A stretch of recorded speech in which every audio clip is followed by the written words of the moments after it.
अस्सलाम वालेकुम।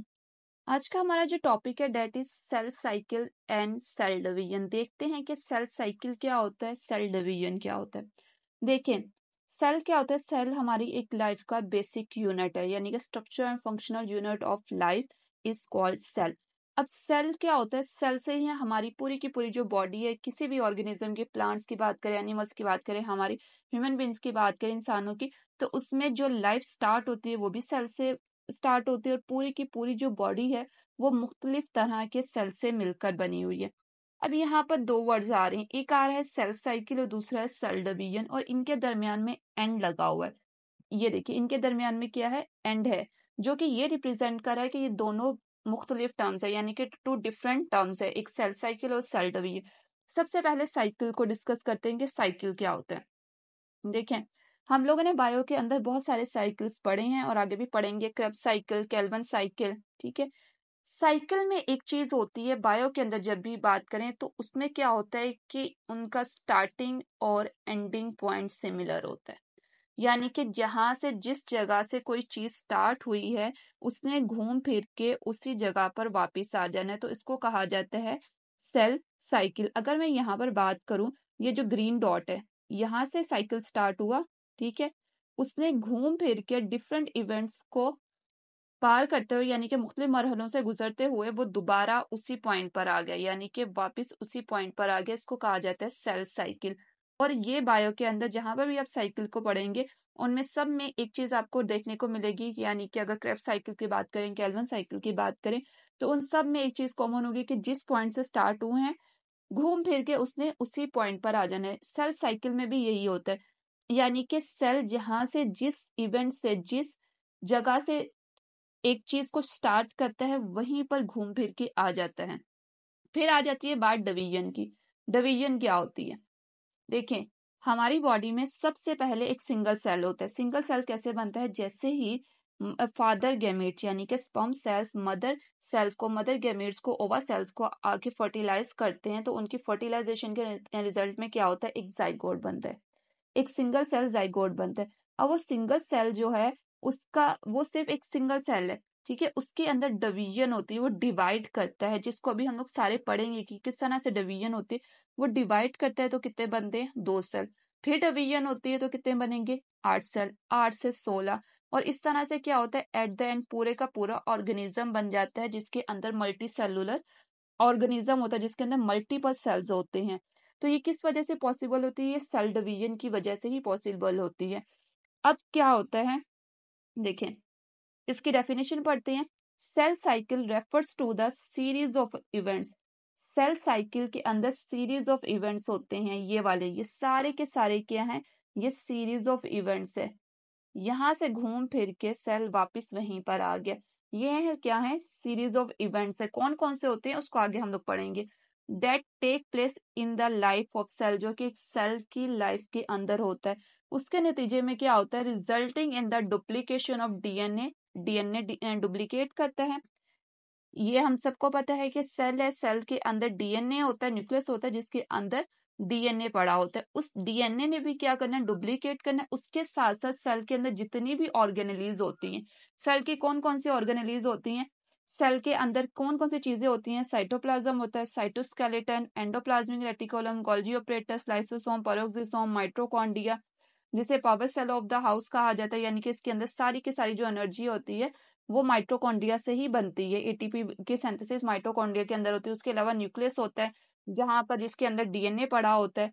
Plasma membrane होती है, जो कि सेल की वॉल्स होती हैं, दीवारें होती है। उसके अलावा राइबोसोम्स, जो कि प्रोटीन बनाने वाली फैक्ट्री होती है। ये सारी की सारी सेल्स की क्या है, ऑर्गेनेलीज है।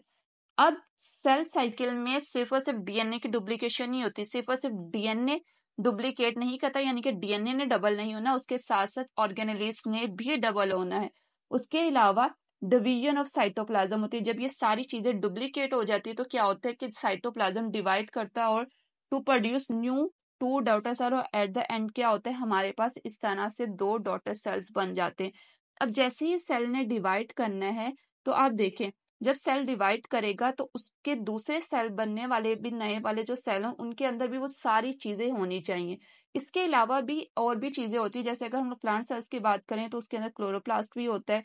ये कुछ मेन चीजें मैंने रखी हुई है सेल के अंदर, कुछ ऑर्गेनेल्स को डिस्कस किया है। प्लांट सेल्स की बात करें क्लोरोप्लास्ट भी होगा, तो डेफिनेटली दूसरे सेल यानी कि दोनों सेल्स के अंदर क्लोरोप्लास्ट जो इक्वली अमाउंट में जाना चाहिए। उसके अलावा प्लांट सेल वॉल होती है प्लांट सेल्स के अंदर जो कि सेलुलोज से बनी होती है। उसकी बात करें फंजाई की बात करें तो उसके अंदर जो सेल वॉल होती है वो काइटिन की बनी होती है। तो ये सारा डिपेंड कर रहा होता है सेल की नेचर के ऊपर। जिस तरह का सेल होगा, जिस भी ऑर्गेनिज्म का सेल होगा, प्लांट्स का, एनिमल का, फंजाई का, बाकी सेल्स का, उन सब ने डुप्लीकेट होना होता है, यानी कि उनके अंदर जितनी भी चीजें हैं उन सबको डुप्लीकेट करना जरूरी होता है, ताकि जो नए बनने वाले सेल हैं हर एक के अंदर चीजें हर चीज मौजूद हो। हमारी जो पूरी बॉडी बनी होती है उसके अंदर हर सेल के अंदर साइटोप्लाज्म भी होता है, cytoskeleton, endoplasmic reticulum, Golgi apparatus होता है, nucleus, mitochondria, ribosomes, plasma membrane, हर चीज होती है। ऐसा नहीं होता कि किसी एक सेल के अंदर सारी की सारी चीजें मौजूद हो, दूसरे सेल के अंदर ना हो।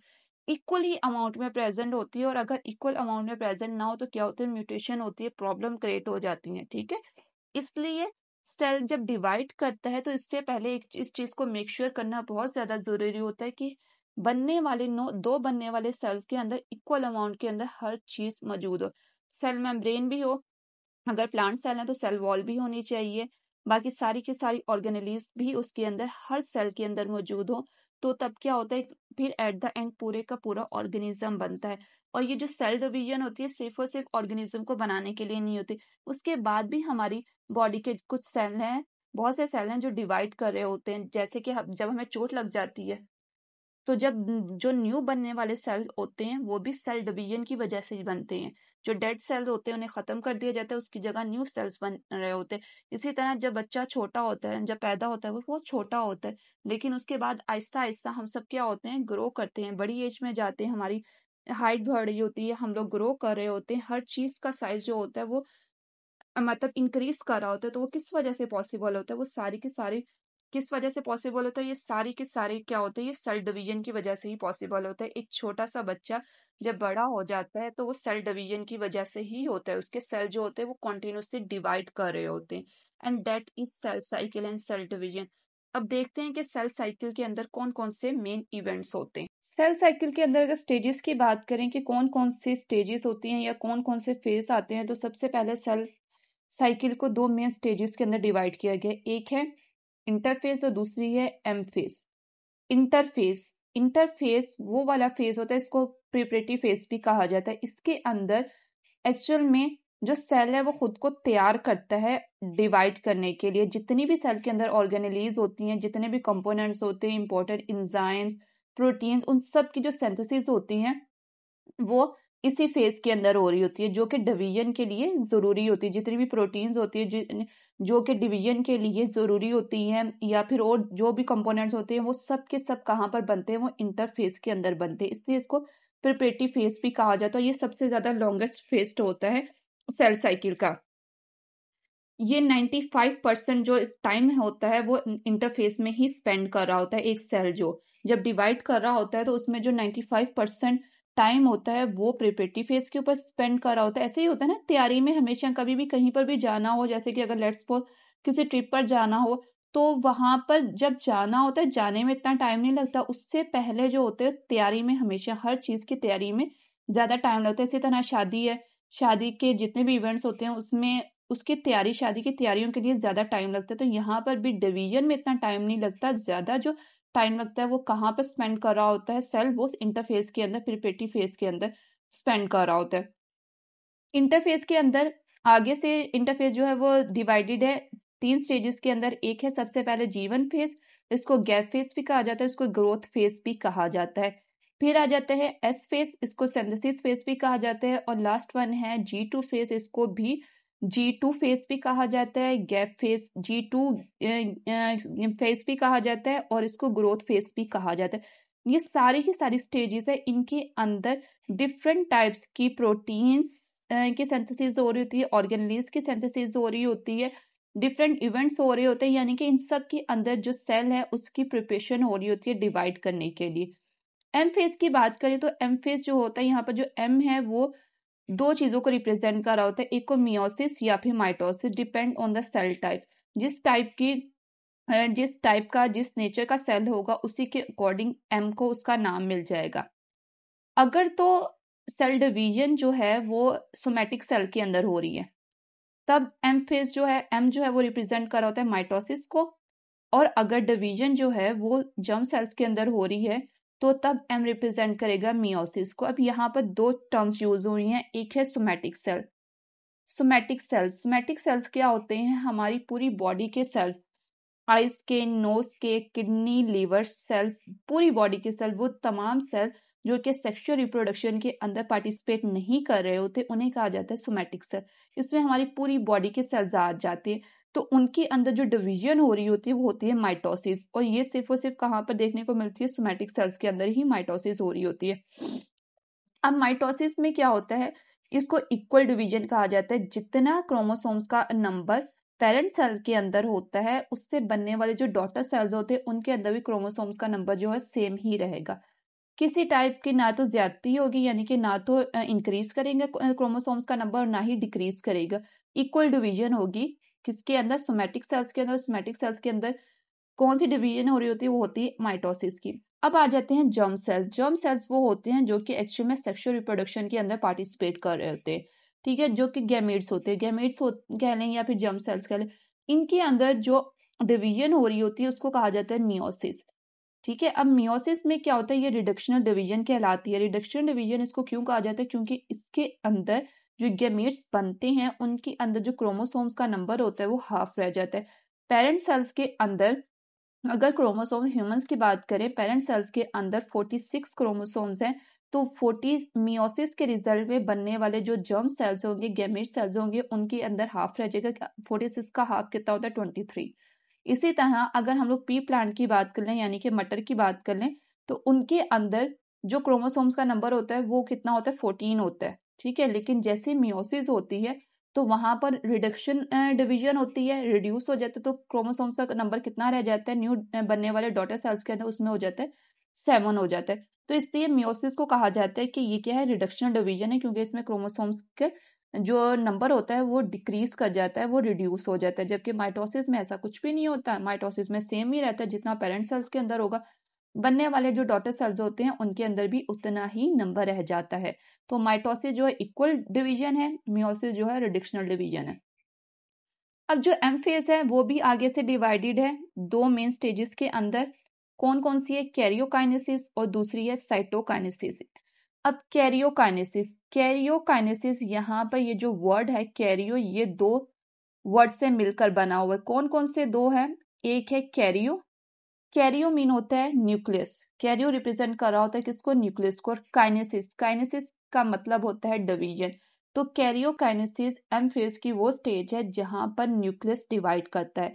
अब कैरियोकाइनेसिस के भी अंदर आगे से स्टेजेस आती हैं। कैरियोकाइनेसिस जो है वो 4 स्टेजेस के अंदर डिवाइडेड है। सबसे पहले है प्रोफेज, फिर है मेटाफेज, देन है एनाफेज और फिर है टीलोफेज।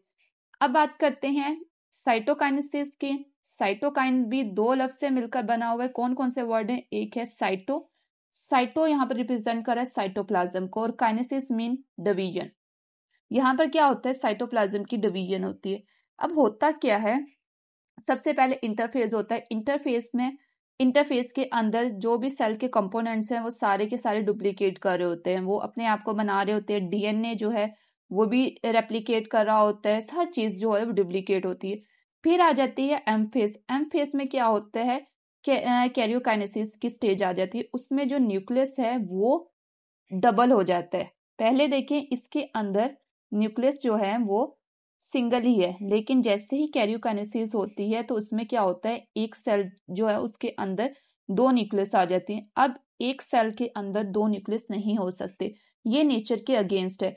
एक सेल है उसके अंदर एक ही न्यूक्लियस होगा, तो अब क्या होगा? ये यहाँ से जो सेल मेम्ब्रेन है वो अंदर की तरफ फ्यूज करेगी और दो अलग अलग सेल बन जाएंगे। इस तरह से दो सेपरेट सेल बन जाएंगे जिनका एक अपना न्यूक्लियस होगा, और जितने भी बाकी सेल मेम्ब्रेन होती है वो भी सेपरेट होगी, हर ऑर्गेनली जो होगी दोनों सेल के अंदर सेपरेट होगी। अब इन सब को हम लोग डिटेल में पढ़ते हैं। सबसे पहले डिस्कस करते हैं इंटरफेस। इंटरफेस के लिए एक और भी टर्म यूज होती है, डेट इज रेस्टिंग फेज। जब सबसे पहले इंटरफेस डिस्कवर हुआ था तो उस वक्त ये समझा जाता था कि इंटरफेस में सेल किसी टाइप का कोई काम नहीं कर रहा होता, बस वो क्या कर रहा होता है, आराम कर रहा होता है, इसलिए इसको नाम दे देगा रेस्टिंग फेज। क्यों? यहाँ पर किसी टाइप की सेल डिवीजन नहीं हो रही होती। लेकिन बाद में स्टडीज की गई, बाद में रिसर्च हुई, तो उस वक्त ये बात पता चली कि ऐसा नहीं है कि इंटरफेस में सेल जो है वो सिर्फ और सिर्फ आराम करता है, नहीं, बल्कि क्या कर रहा होता है कि इंटरफेस के अंदर ही सबसे ज्यादा काम हो रहा होता है। यहाँ पर मेटाबॉलिक एक्टिविटीज जो होती हैं वो सबसे ज्यादा हाई होती हैं। ऑल्थो सेल जो है वो डिवाइड नहीं कर रहा होता, लेकिन उसके अलावा हर तरह का काम जो हो रहा था, सबसे ज्यादा काम जो हो रहा होता है वो इंटरफेस के अंदर ही होता है। मेटाबॉलिक एक्टिविटीज हाई हो रही होती है। अगर इस स्टेज के अंदर इंटरफेस में अगर हम लोग डीएनए को देख लें तो वो क्या होता है, लूजली क्वाइल्ड डीएनए होता है। जैसा कि आपको डायग्राम में नजर आ रहा है, ये इस तरह से धागे की शक्ल में उलझे हुए धागे की तरह, या फिर जैसे डोर को उड़ाने वाला मांझा होता है, वो जो डोर होती है पतंग को उड़ाने वाली, जो डोर होती है, उलझे हुए धागे होते हैं, उस टाइप का आपको ये नजर आ रहा होगा। ये नॉर्मली इंटरफेस के अंदर इस टाइप का इस तरह से डीएनए प्रेजेंट होता है। और ये जो है ये सबसे ज्यादा लॉन्गेस्ट पार्ट होता है सेल साइकिल का। सबसे ज्यादा टाइम जो लगता है वो इंटरफेस के अंदर ही लगता है, सबसे ज्यादा ये लॉन्गेस्ट पार्ट होता है। अगर हम लोग ह्यूमन सेल्स की बात करें, ह्यूमन सेल्स के अंदर इंटरफेस के अंदर जो सेल की ड्यूरेशन होती है वो होती है 23। ह्यूमन सेल्स जो है नॉर्मली, आइडियली जो ह्यूमन सेल्स होते हैं वो उनका सेल साइकिल का जो टाइम पीरियड होता है वो 24 आवर्स होते हैं, यानी कि 24 घंटे लगते हैं एक सेल को दो सेल के अंदर डिवाइड होने में। उस 24 घंटे में से जो 23 आवर्स होते हैं, जो 23 घंटे होते हैं, वो सेल जो है वो इंटरफेस के अंदर स्पेंड कर रहा होता है। जो बाकी 1 घंटा होता है वो सिर्फ एम फेस के लिए होता है। ठीक है। अब ये जो टाइम पीरियड है वो हर किसी के लिए एक जैसा नहीं है। ये जो टाइम पीरियड है ये cell to cell, species to species और ऑर्गेनिज्म टू ऑर्गेनिज्म वेरी कर रहा होता है। यानी कि विद इन ह्यूमन सेल्स भी, ह्यूमन के अंदर भी जितने सेल्स होते हैं वो सारे के सारे 24 घंटे का टाइम नहीं लग रहा होता उन्हें। ठीक है। और किसी का टाइम और होता है, जैसे मसल सेल्स है उनका कुछ और टाइम पीरियड होता है, किडनी सेल्स के लिए कुछ और टाइम पीरियड होता है, लेकिन ज्यादातर जो ह्यूमन सेल्स होते हैं आइडियल जो टाइम होता है ज्यादा सेल्स के लिए वो 24 आवर्स का ही होता है। 24 में से 23 जो है आवर्स जो है 23 घंटे जो है वो इंटरफेस में स्पेंड करता है एक सेल, और बाकी जो 1 घंटा है वो किस में, एमफेस में स्पेंड कर रहा होता है। उसके बाद आ जाती है इंटरफेस की सबसे पहली स्टेज, दैट इज G1। इसको गैप 1 फेज भी कहा जाता है, इसको ग्रोथ 1 फेज भी कहा जाता है। याद रखिएगा G1 फेज हो या G2 फेज हो, ये जो गैप फेज होते हैं, ये जो G वाले फेज होते हैं, यहाँ पर जो सेल होता है इसमें सेल के अंदर बहुत ज्यादा जो चीजें हो रही होती हैं वो आने वाली स्टेज के लिए प्रिपरेशन की होती है। यानी कि G1 के बाद एस फेज आएगा, तो एस फेज के अंदर जो इवेंट्स होंगे उसकी सबकी जो तैयारी होगी, उसके लिए जो चीजें रिक्वायरमेंट्स होंगी वो G1 के अंदर बनेंगी। ठीक है। इसी तरह जब फिर G2 आएगा, G2 के बाद एम फेज आता है, तो एम फेज के अंदर जितनी भी चीजें हो रही होती हैं, जो भी मेन इवेंट होंगे, उनकी जो मेन कंपोनेंट्स होते हैं उनकी सिंथेसिस जो होती है वो G2 के अंदर होती है। अब G1 फेज में क्या होता है, सबसे पहले मेटाबॉलिक एक्टिविटीज जो होती है वो इसकी सबसे ज्यादा हाई होती है। यहाँ पर G1 में सबसे ज्यादा मेटाबॉलिक एक्टिविटी हाई होती है। Single chromosomes with single chromatid. अगर यहाँ पर हम लोग डीएनए कंटेंट को देखें तो वो किस तरह से, हमें कुछ इस तरह से नजर आएगा। देखिए, जैसे ही इंटरफेस था, इंटरफेस के अंदर जो डीएनए कंटेंट था वो हमें इस तरह से नजर आया था, लेकिन जैसे ही G1 स्टार्ट हुआ तो वो कहाँ से, ऐसे से इस फॉर्म में आने लग गया, यानी कि कंडेंस होने लग गया। यहाँ पर इंटरफेस के अंदर आपको जो डीएनए कंटेंट है वो लूजली क्वाइल्ड डीएनए में नजर आ रहा है। ठीक है। धागे धागे की शक्ल में एक दूसरे से बिखरा हुआ, लेकिन जैसे G1 है उसने खुद को कंडेंस करना शुरू कर दिया। ठीक है। कंडेंस होने, G1 के अंदर ये वाली जो स्टेज होती है, ये वाली, ठीक है, ये वाली फॉर्म, ये हमें विजिबल नहीं हो रही होती, बहुत अच्छे से दिखाई नहीं दे रही होती। ये हमें विजिबल कब होगी, ये प्रोफेज के अंदर जाके होगी। मेटाफेज में सबसे ज्यादा अच्छे तरीके से इस तरह से ये फॉर्म नजर आ रही होती है। लेकिन जीवन के अंदर वो इस फॉर्म में आना शुरू हो जाते हैं, आपस में एक दूसरे से कंडेंस का मतलब होता है करीब आने लग जाते हैं, यानी कि इस तरह से अपने आप को फॉर्म में लेकर आ रहे होते हैं। इन सब चीजों को याद रखिएगा, जब डायग्राम बना रहे होते हैं ना तब कंफ्यूजन हो रही होती है कि कौन सी डायग्राम कहाँ पर बननी है। ठीक है, जीवन फेस में वो इस फॉर्म में आ जाएगा और इंटरफेस में वो बिखरे हुए धागे की तरह पड़ा होता है, उलझे हुए धागे की तरह। फिर नेक्स्ट पॉइंट है most of the cell organelles are formed. ज्यादातर जो सेल की ऑर्गेनेलीज होती हैं उनकी जो सिंथेसिस हो रही होती है वो जीवन के अंदर ही होती है, एक्सेप्ट फ्यू। कुछ ऐसी हैं जो कि जीवन के अंदर नहीं बनती है, वो कौन सी है वो उसको हम लोग आगे डिस्कस करेंगे। फिर है ATP and RNA synthesis take place. ATP क्या होते हैं? सेल की करेंसी, यानी कि सेल का पैसा है। अब सेल को सबसे ज्यादा एनर्जी चाहिए होती है डिवाइड करने के लिए, तो वो क्या करेगा, अपनी सबसे ज्यादा यहाँ पर एटीपी की जो सिंथेसिस हो रही होती है, आरएनए की जो सिंथेसिस हो रही होती है वो इसी के अंदर हो रही होती है। ठीक है, फिर है proteins and enzymes needed for DNA replications are formed. यहाँ पर वो इंपॉर्टेंट प्रोटीन्स और इंजाइम्स की सिंथेसिस हो रही होती है जीवन के लिए, जीवन के अंदर, जो कि रिक्वायर्ड होते हैं, जिनकी जरूरत होती है डीएनए रेप्लिकेशन में। डीएनए रेप्लिकेशन कहाँ पर होती है? डीएनए रेप्लिकेशन होती है एस फेज के अंदर। अब सिंथेसिस फेज है, वहां पर डीएनए रेप्लिकेशन होती है, लेकिन डीएनए रेप्लिकेशन के लिए जो एंजाइम्स प्रोटीन चाहिए हैं तो उनकी सिंथेसिस कहाँ पर होगी? उसके साथ साथ एटीपी एनर्जी की जरूरत होती है, उन सब की जो सिंथेसिस होगी वो कहाँ पर होगी? जीवन में होगी। मैंने आपको बताया था ना कि जितने भी गैप फेज है, जी वाले फेज है, वहां पर आने वाले इवेंट्स के लिए तैयार किया जाता है। अगले जो स्टेज है एस फेज है, वहां पर डीएनए ने रेप्लिकेट करना है, तो वहां पर उन डीएनए को रेप्लिकेशन के लिए जिन जिन चीजों की जरूरत है उनके लिए उन सब की तैयारी जो होगी वो जीवन में होगी। जीवन के बाद नेक्स्ट स्टेज आ जाती है एस फेज, और जिसको सिंथेसिस फेज भी कहा जाता है। इसके अंदर 3 मेन इवेंट्स हो रहे होते हैं। कौन कौन सा हो रहा है? सबसे पहले यहाँ पर क्या होता है? डीएनए की रेप्लिकेशन होती है, उसके बाद हिस्टोन प्रोटीन की प्रोडक्शन होती है, उसके साथ साथ सेंट्रियोल की डुप्लीकेशन हो रही होती है। अब जीवन के अंदर हमने देखा था कि जितनी भी चीजें थी जो कि डीएनए की रेप्लिकेशन के लिए या डीएनए की सिंथेसिस के लिए हमें जरूरी थी, वो सारी की सारी वहां पर बन रही थी। एटीपी की प्रोडक्शन भी हो रही थी, इंजाइम्स की भी सिंथेसिस हो गई थी, प्रोटीन्स की भी, उसके साथ साथ डीएनटीपीसी यानी कि न्यूक्लियोटाइड्स जहां जिनसे मिलकर डीएनए बनता है, उन सब की प्रिपरेशन जो हो चुकी थी, सारी चीजें रेडी हैं। बस अब क्या है? अब डीएनए ने बनाना है। आप इस तरह से समझ लें कि सारे के सारे इंग्रेडिएंट्स जो हैं वो जीवन के अंदर हम लोगों ने जमा कर लिए थे। अब एस फेज के अंदर हम लोगों ने क्या करना है? डीएनए को पकाना है। ठीक है, ऐसे कह ले, डीएनए को पकाना है। बाकी सारी चीजें हम लोगों ने जो इकट्ठी करनी थी, जो जमा करनी थी, जितने भी इंग्रेडिएंट्स थे वो सारी हम लोगों ने जीवन में कर लिए। अब यहाँ पर ये सिंथेसिस फेज है या प्रोडक्शन फेज है, जहाँ पर डीएनए ने खुद को रेप्लिकेट करना है। यहाँ पर 2 टर्म यूज होती है, एक होता है डीएनए रेप्लिकेशन, एक होता है डीएनए डुप्लीकेशन। याद रखिएगा, रेप्लिकेशन हो या फिर डीएनए डुप्लीकेशन हो, एक ही टर्म है, दोनों का एक ही मतलब है कि डीएनए ने क्या करना है? अपनी जैसी एक और कॉपी बनानी है।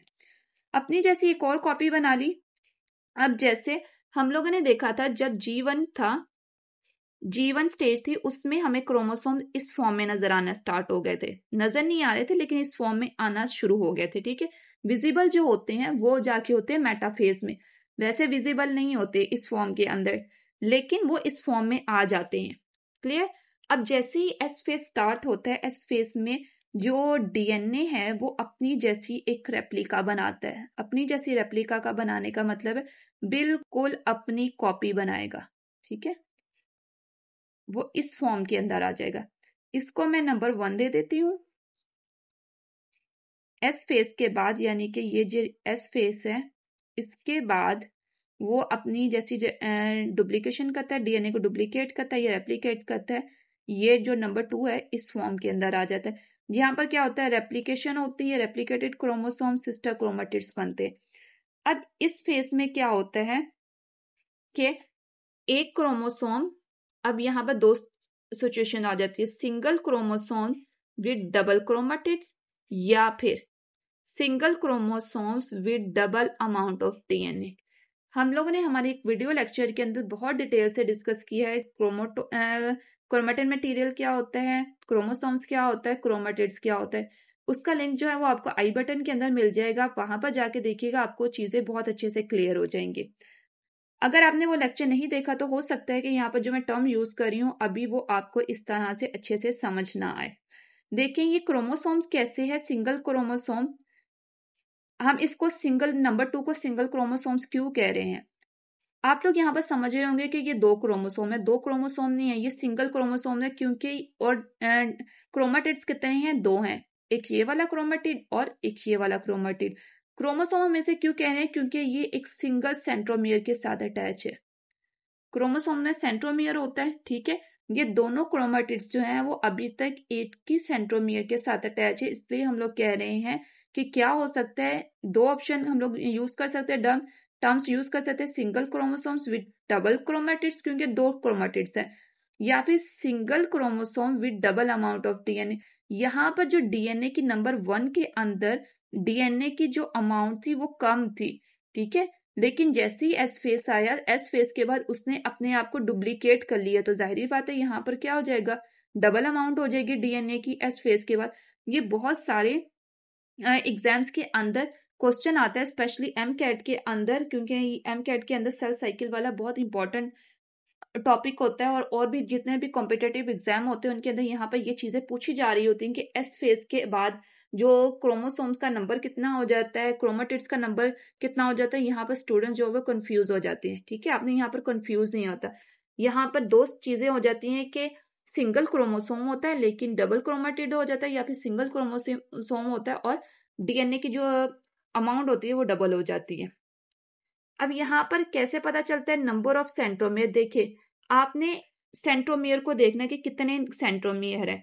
नंबर 1 के अंदर भी एक ही सेंट्रोमियर है और नंबर 2 के अंदर भी एक ही सेंट्रोमियर है, तो number of centromere is equal to number of chromosome. एक क्रोमोसोम्स के अंदर हमेशा एक ही सेंट्रोमियर होता है, ठीक है, जितने सेंट्रोमियर होंगे क्रोमोसोम्स के अंदर उतने ही वो हमें रिप्रेजेंट करा होता है कि उनका नंबर कितना है। अब देखिए नंबर 1 के अंदर भी सेंट्रोमियर एक ही है और नंबर 2 के अंदर भी सेंट्रोमियर जो है वो एक ही है, ठीक है, तो इसलिए नंबर 1 भी एक ही क्रोमोसोम है, नंबर 2 भी एक ही क्रोमोसोम है, जबकि number of chromatids is equal to amount of DNA molecule, कि जितने क्रोमेटिड्स होंगे उतने ही डीएनए की मॉलिक्यूल्स होंगे। जब हम लोग नंबर 1 को देखें तो नंबर 1 में हमें एक ही क्रोमेटिड्स मिल रहा है और एक ही क्रोमोसोम मिल रहा है। नंबर 1 के अंदर एक ही क्रोमोसोम है और एक ही क्रोमेटिड है, इसलिए यहाँ पर एक ही सेंट्रोमियर है, एक ही क्रोमोसोम है। जबकि नंबर 2 की बात करें, यहाँ पर 2 क्रोमेटिड है, ठीक है, 2 क्रोमेटिड है, तो यहाँ पर डीएनए की जो अमाउंट है वो भी डबल है, लेकिन क्रोमोसोम एक है, क्यों, क्योंकि सेंट्रोमियर एक ही है। ये जो दरमियान वाला रीजन है मैं दोबारा से बना देती हूँ, ये वाला जो रीजन है ये एक ही है, इसलिए ये एक ही क्रोमोसोम है, ये 2 क्रोमोसोम नहीं है, इसको 2 क्रोमोसोम नहीं समझिएगा, ठीक है। नंबर ऑफ अगर बात करें इस वाली चीज की, एस फेज से पहले की बात करें, नंबर ऑफ सेंट्रोमियर कितना है, एक है, ये वाला रीजन जो है वो एक है। ये क्वेश्चन आते हैं इसलिए मैं आपको इसको बहुत डिटेल से समझा रही हूँ। नंबर ऑफ क्रोमोसोम कितना है, एक ही है, क्यों, क्योंकि सेंट्रोमियर एक ही है। नंबर ऑफ क्रोमेटिड्स कितना है, एक ही है, एक ही क्रोमेटिड आपको नजर आ रहा है, और अमाउंट ऑफ डीएनए कितनी है, एक ही है या फिर सिंगल ही है। लेकिन एस फेज के बाद क्या होता है, ये चीज आ जाती है, ठीक है, ये वाली सिचुएशन हो जाती है जहां पर डीएनए की डुप्लीकेशन हो जाती है। उसके बाद क्या हो जाएगा, नंबर ऑफ सेंट्रोमियर एक ही रहेगा, सेंट्रोमियर आपको एक ही नजर आ रहा है, ये वाला हिस्सा, ठीक है, तो नंबर ऑफ क्रोमोसोम्स भी कितने होंगे, इतने होंगे इस रूल के अकॉर्डिंग, क्योंकि number of centromere is equal to number of chromosome. Centromere एक है तो जाहिर बात है क्रोमोसोम भी एक ही होगा। क्रोमेटिड्स की बात करें तो कितने हैं, क्रोमेटिड्स 2 हैं, एक ये वाला और एक ये वाला।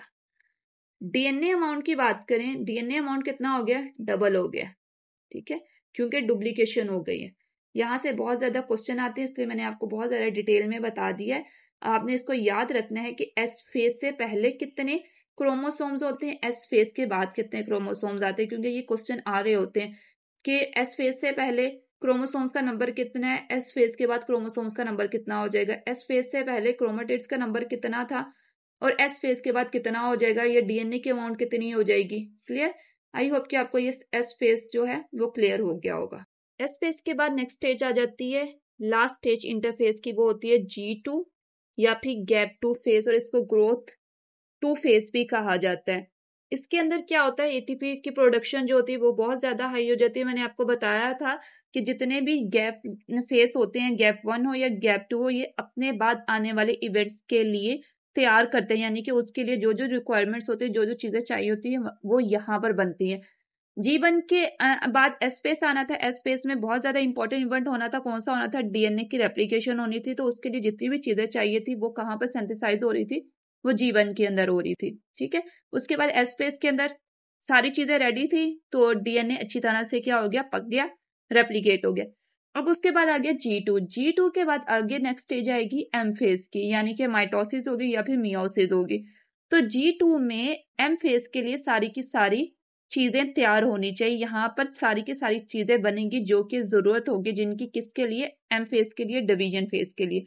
तो उसमें सबसे पहले जो एटीपी की प्रोडक्शन होती है G2 फेज में सबसे ज्यादा हाई हो रही होती है, क्योंकि आगे सेल ने डिवाइड करना होता है, एनर्जी की बहुत ज्यादा जरूरत होती है।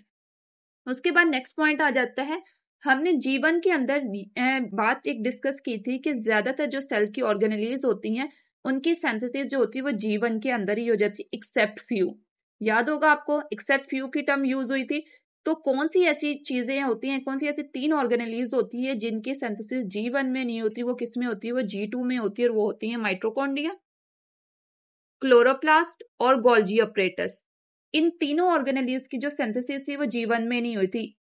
इन 3 के अलावा बाकी जितनी भी ऑर्गेनेलीज थी उन सब की फॉर्मेशन कहाँ पर हो जाती है, G1 के अंदर हो जाती है, और ये 3 होती है जिनकी G2 के अंदर होती है।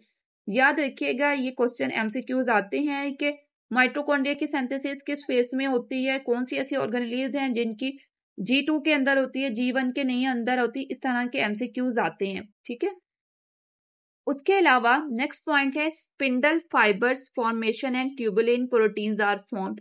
यहाँ पर स्पिंडल फाइबर की भी फॉर्मेशन होती है। स्पिंडल फाइबर किस चीज से बने होते हैं, ट्यूबुलिन प्रोटीन, यानी कि ट्यूबुलिन प्रोटीन और स्पिंडल फाइबर्स की जो फॉर्मेशन होती है वो यहीं पर हो रही होती है। कहाँ पर, किस फेज के अंदर हो रही होती है, वो होती है G2 के अंदर।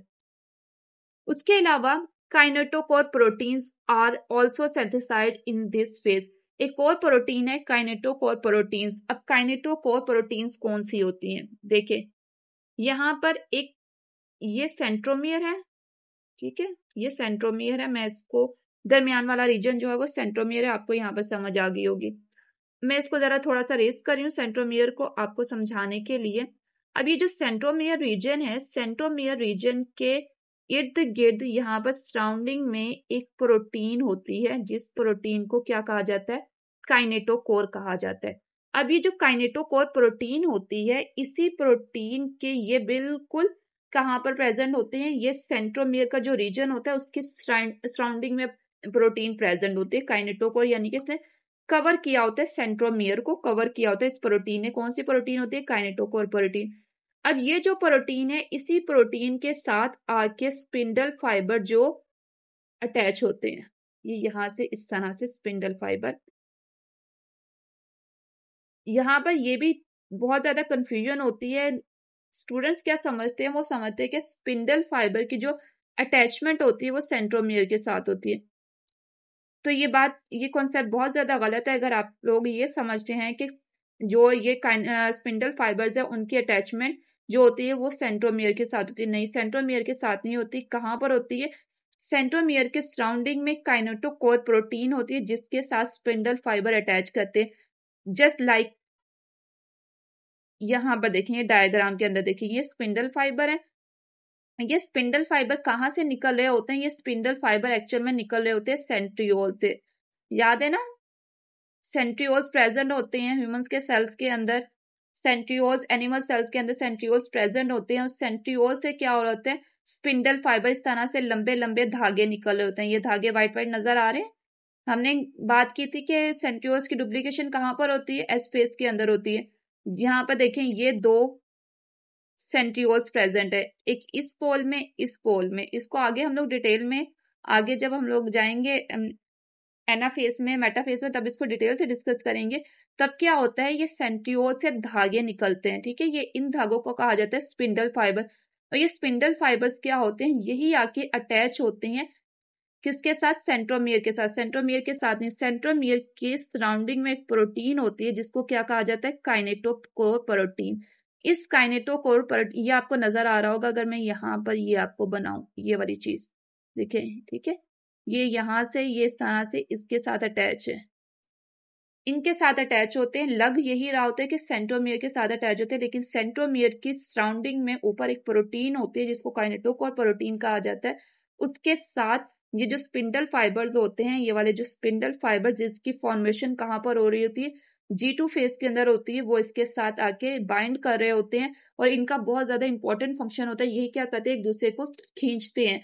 ये वाले जो स्पिंडल फाइबर्स इस साइड पर होंगे, ये जो अगर मैं इस तरफ बनाऊं, लेफ्ट साइड पे है, तो लेफ्ट साइड वालों ने इसको फोर्स लगा के खींचना है, और जो राइट साइड वाले हैं उन्होंने इसको अपनी तरफ खींचना है। और दरमियान से क्या हो जाएगा, यहाँ से क्रोमोसोम जो है, डीएनए जो है वो डिवाइड कर जाएगा, हाफ इस तरफ चला जाएगा, हाफ इस तरफ चला जाएगा। इस सबको आगे हम लोग डिटेल में डिस्कस करेंगे जब एनाफेज आएगा।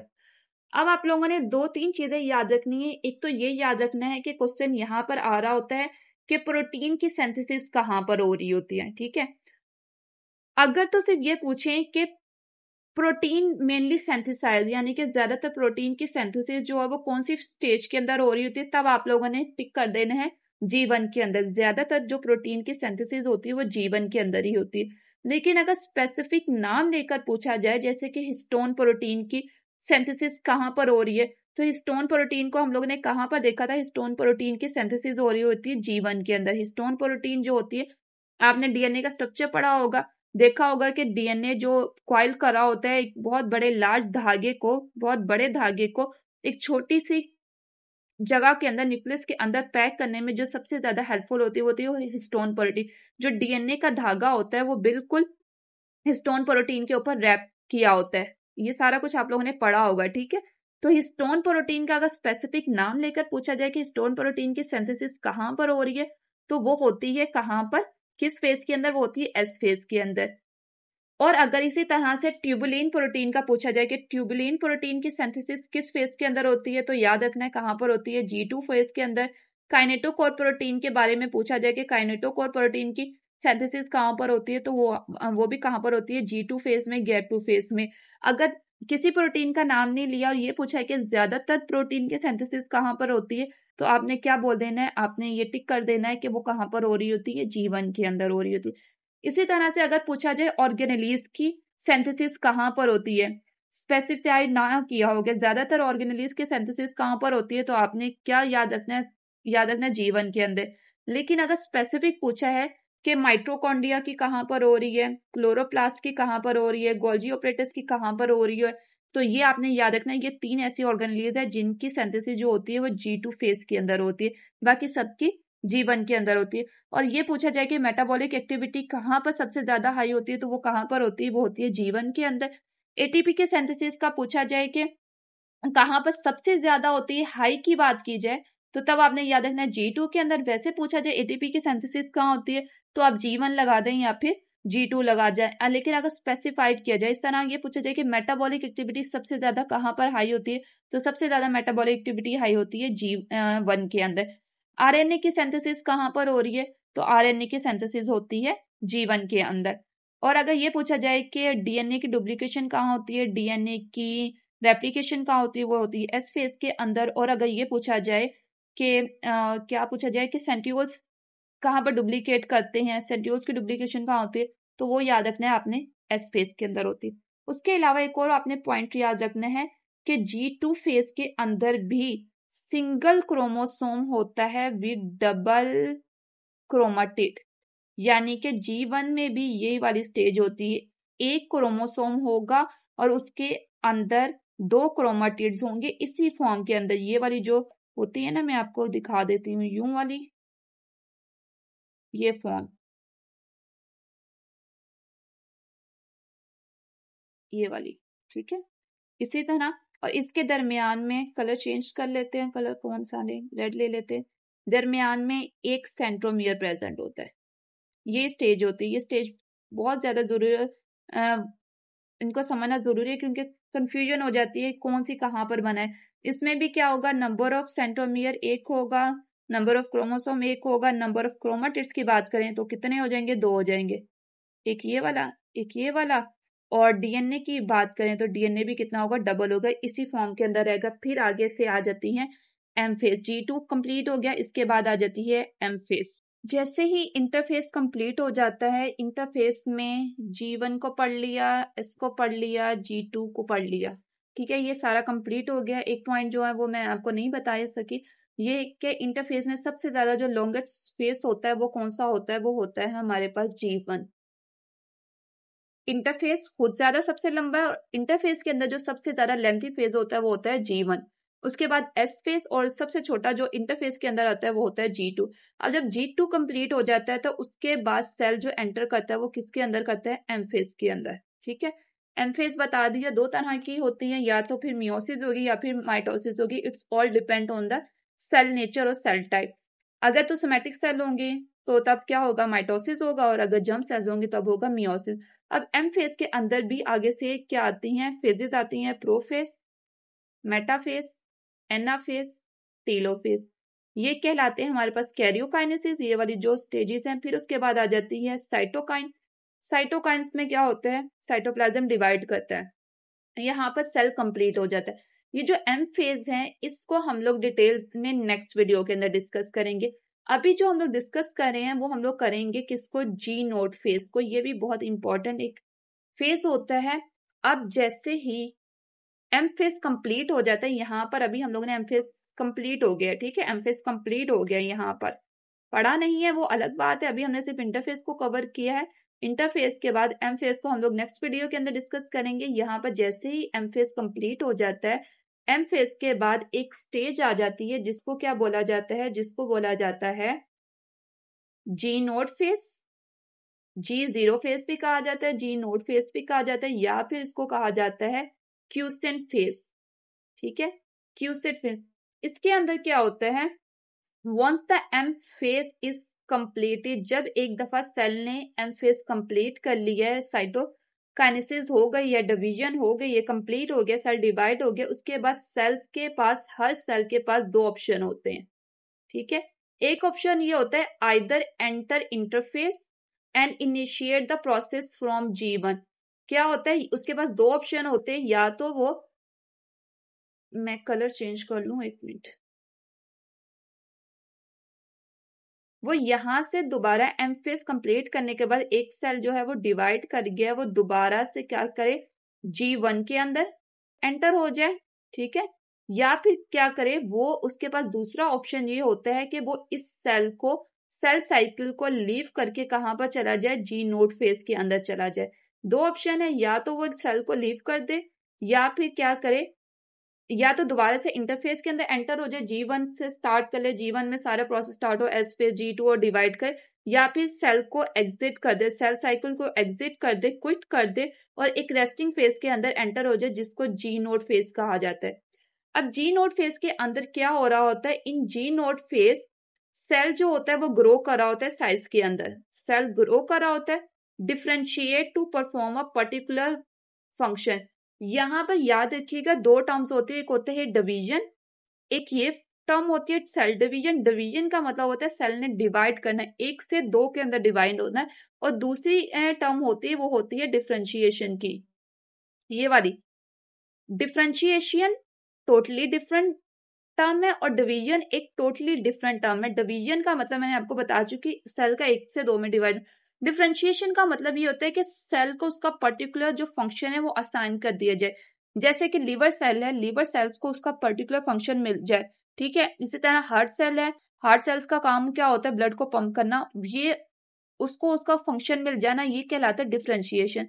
डिवीजन अलग है, डिफरेंशिएशन अलग है। डिफरेंशिएशन का मतलब होता है एक सेल को उसकी पर्टिकुलर जॉब या पर्टिकुलर फंक्शन असाइन कर दिया जाए। अब जैसे जी नोड के अंदर सेल जाता है, वो क्या करता है, साइज के अंदर ग्रो कर रहा होता है, डिफ्रेंशिएट कर रहा होता है, यानी कि उसको एक पर्टिकुलर उसकी जॉब मिल रही होती है, वो अपने जॉब का परफॉर्म कर रहा होता है। अगर हम लोग आइस के सेल्स की बात करें, उनका काम क्या होता है, विजन से रिलेटेड होता है, यानी कि उन्होंने देखने का काम करना होता है, ठीक है। इसमें सेल डिफरेंशिएट करता है, लेकिन क्या नहीं कर रहा होता है, मेटाबॉलिक एक्टिविटी भी बहुत ज्यादा हाई होती है।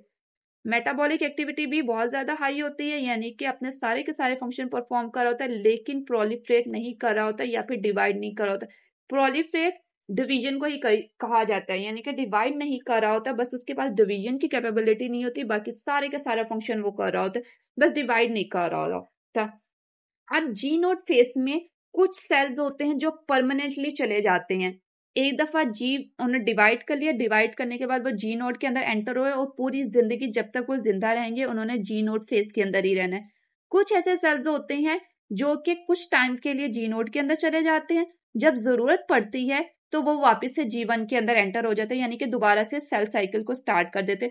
और कुछ ऐसे सेल्स होते हैं जो कि कभी भी जी नोड के अंदर नहीं जा रहे होते, वो कॉन्टिन्यूसली डिवाइडिंग स्टेज में होते हैं, वो कॉन्टिन्यूसली डिवाइड कर रहे होते हैं।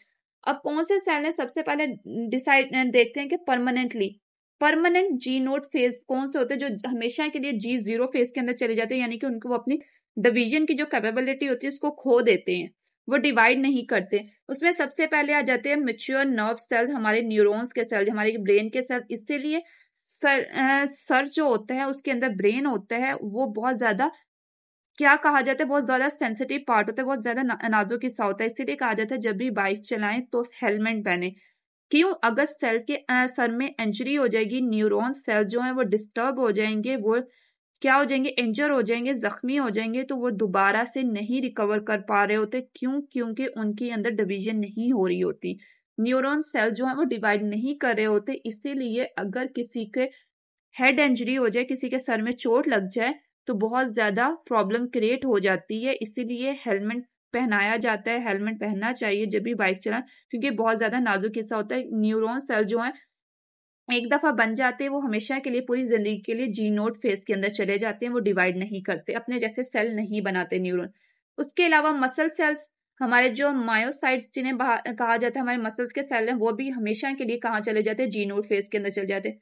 कार्डिक मसल सेल, हार्ट के, दिल के जो मसल सेल्स होते हैं, हर तरह की हार्ट सेल्स की बात नहीं करी यहाँ पर, मसल सेल्स की, यानी कि हमारे जो हार्ट है, हमारा कार्डिक सिस्टम है, उसके अंदर जो मसल सेल्स होते हैं वो भी जी नोट के अंदर चले जाते हैं। बाकी जो सेल्स होते हैं वो डिवाइड कर रहे होते हैं। रेड ब्लड सेल्स, आरबीसीज एक दफा बनते हैं। जब भी आरबीसीज बनते हैं, मेच्योर आरबीसीज के अंदर न्यूक्लियस नहीं होता, जब न्यूक्लियस ही नहीं होता तो डिवीजन नहीं होगी, ठीक है, तो वो भी क्या होते हैं, परमानेंटली जी नोड के अंदर चले जाते हैं। फिर उसके अलावा some cells in the lens of eyes, आंखों के लेंस के अंदर भी कुछ आइज के ऐसे सेल्स होते हैं, आइज के लेंस के अंदर कुछ ऐसे सेल्स होते हैं जो कि जी नोड में चल जाते हैं। ये भी बहुत ज्यादा सेंसिटिव एरिया होते हैं, आंखों की बहुत ज्यादा हिफाजत करनी चाहिए। नेक्स्ट आ जाता है सेमी परमानेंट। सेमी परमानेंट का मतलब होता है कि कुछ ऐसे सेल्स होते हैं जो कुछ टाइम के लिए जी नोड के अंदर चले जाते हैं, जब उनकी डिवीजन की जरूरत नहीं होती, लेकिन जैसे जरूरत पड़ती है वो दोबारा से जीवन के अंदर एंटर हो जाते हैं। तो वो कौन कौन से सेल होते हैं? लिवर सेल, हिपेटोसाइट्स, जितने भी लिवर के सेल्स होते हैं वो सारे के सारे सेमी परमानेंटली जी नोड के अंदर जाते हैं, कुछ टाइम के लिए जाएंगे, फिर इन्हें सिग्नल मिलेगा तो दोबारा से क्या हो जाएंगे, इंटरफेस के अंदर एंटर हो जाएंगे, जीवन में जाएंगे, जीवन से आगे अपनी रेप्लिकेशन स्टार्ट, सारे का सारा जो सेल साइकिल है का प्रोसेस है वो स्टार्ट कर दे जाएंगे। Some type of white blood cells, कुछ व्हाइट ब्लड सेल्स की टाइप ऐसी होती है जो कि जी नोड के अंदर जाती है, कुछ टाइम के लिए वापिस से आ जाती है, जिनकी जरूरत नहीं होती, जब जरूरत नहीं होती तो जी नोड में चले जाते हैं, जब जरूरत आती है तो सिग्नल मिलता है तो दोबारा से किस में आ जाएंगे जीवन के अंदर। उसके अलावा किडनी सेल्स, किडनी के जो सेल्स होते हैं वो भी सेमी परमानेंटली जाते हैं, जब जरूरत पड़ती है तो वापिस से जीवन में आ जाएंगे। कुछ ऐसे सेल्स होते हैं नर्व्स जो नेवर एंटर इनटू जी नोड, जो कि कभी भी पूरी जिंदगी जी नोड के अंदर नहीं जाते, यानी कि वो बेचारे रेस्ट नहीं करते हैं, सारी जिंदगी बस उन्होंने डिवाइड करते रहना। उसमें कौन सा आ जाते हैं? एम्ब्रियोनिक स्टेम सेल, वो सेल्स जो एम्ब्रियो के स्टेम सेल्स होते हैं, ठीक है, वो कॉन्टिन्यूसली डिवाइड करते हैं, वो कभी भी रेस्ट नहीं करते। उसके अलावा स्किन सेल्स, स्किन के सेल्स कभी भी जी नोड के अंदर एंटर नहीं होते, इसलिए हमें फौरन से कट लगता है, उसकी कट लगने के 2 या 3 दिन बाद क्या होता है, हमारी स्किन वापस से आ रही होती है, वापस उसी जगह से पूरी की स्किन आ जाती है, हमें पता भी नहीं चलता कि कहीं पर कट लगा था या नहीं लगा था। क्यों? क्योंकि स्किन सेल्स जो है वो कभी भी नहीं जाते। उसके अलावा white blood sales, white blood sales में भी इनेट इम्यून सिस्टम के जो सेल्स होते हैं, व्हाइट ब्लड सेल्स भी टू टाइप्स के होते हैं, एक होते हैं इनेट इम्यून सिस्टम और एक होते हैं अडेप्टिव। अडेप्टिव के जो होते हैं वो कभी चले जाते हैं, जबकि इनेट के जो होते हैं वो कभी भी नहीं जाते, वो हमेशा किस में होते हैं, एक्टिव फॉर्म में रहते हैं, जीवन के अंदर मतलब सेल साइकिल के अंदर ही रहते हैं, कभी भी जी नोड के अंदर नहीं जाते।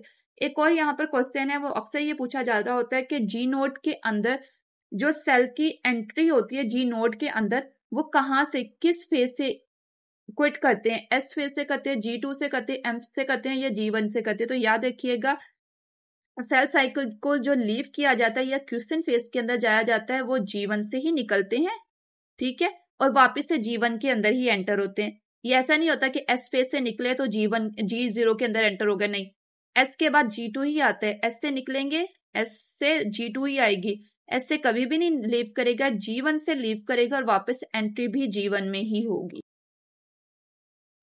And this is the whole story of cell cycle and cell division. इंशाल्लाह आगे जो नेक्स्ट वीडियोस आ रही हैं उसके अंदर हम लोग सेपरेटली डिस्कस करेंगे, डिटेल में डिस्कस करेंगे मियोसिस को और माइटोसिस को। अगर आपके लिए आज का लेक्चर यूजफुल था तो लाइक करें, सब्सक्राइब करें, चैनल को शेयर करें, कमेंट करें, कुछ भी क्यूरी हो, एम्बिग्यूटी हो, किसी चीज की समझ नहीं आए तो जल्दी से कमेंट करें, पूछें, मैं उसका आंसर करूंगी। और नेक्स्ट वीडियो का वेट करें। अल्लाह हाफिज।